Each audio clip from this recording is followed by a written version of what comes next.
Hare Krishna, sziasztok, üdvözlök mindenkit. Remélem, hogy ti jól vagytok. Ez egy második bejelentkezés az Ayurvéda úttal kapcsolatban. Az a helyzet, hogy megfáztam.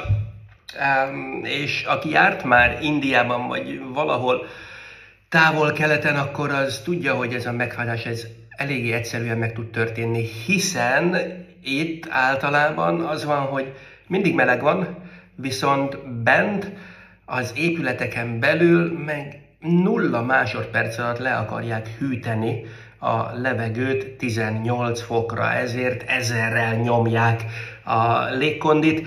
Na most ez egy márványpadlón mezitláb elég érdekes tud lenni.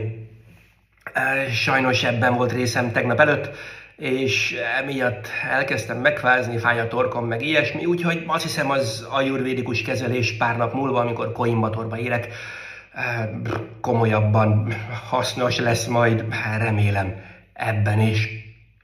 Na mindegy, a mai témában arról szeretnék beszélni nektek, hogy mi a kapcsolat, vagy mi a közös a Krishna tudat és az Ayurvédában, Krishna tudatban és az Ayurvédában.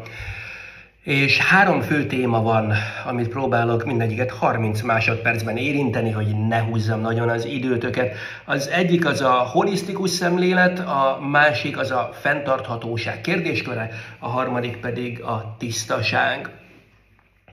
A holisztikusságról valamennyire már beszéltem az előző videóban is, de ami itt fontos az az, hogy az Ayurvéda egy teljes egészként tekint az emberre. Body, mind and soul, ahogy mondják. De fontos a durva fizikai, a finom fizikai test, illetve fontos a lélek egészsége is. És az Ayurvéda természetes módon az első 2-re helyezi a hangsúlyt, mert az egyik feladata az az, hogy olyan körülményeket teremtsen az ember számára, amiben megfelelően és kényelmesen tudja gyakorolni a lelki életet. Ez kiemelten fontos, hiszen a lelki élet gyakorlásához olyan körülményekre van szükség, ami segíti azt, és nem pedig hátráltatja.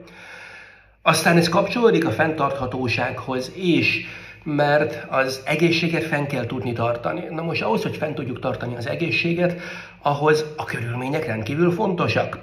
Ami tiszta kell, hogy legyen, és kiegyensúlyozott kell, hogy legyen, de mi ez a fenntarthatóság a mi számunkra?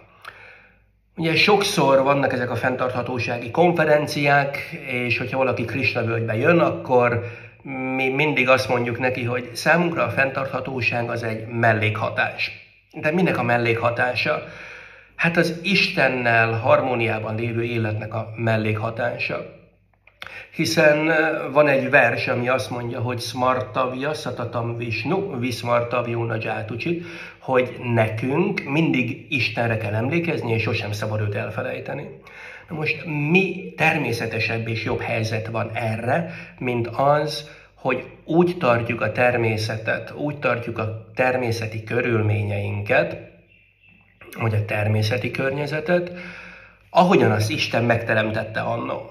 Hiszen, hogyha úgy tartjuk, akkor mindig tudunk rá emlékezni.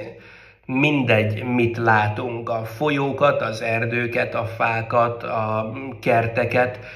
Hogyha ezeket megfelelően tudjuk gondozni, használni, és nem pedig kihasználni, akkor ezek mindig emlékeztetni fognak bennünket Istenre.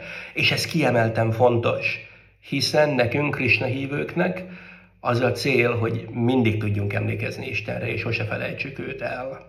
Hiszen ez fog bennünket elvinni az igazi célhoz, ami pedig a tiszta Isten szeretet. Na most ahhoz, hogy ezt el tudjuk érni, a saját életünkben, a saját körülményeink között, ehhez rendkívül fontos a tisztaság és a kiegyensúlyozottság. Ugye Krishna azt mondja a Bhagavad Gitában, hogy nem lehet jogi az, aki túl sokat vagy túl keveset eszik, vagy alszik. Hát igen, se a túl sok, se a túl kevés nem jó.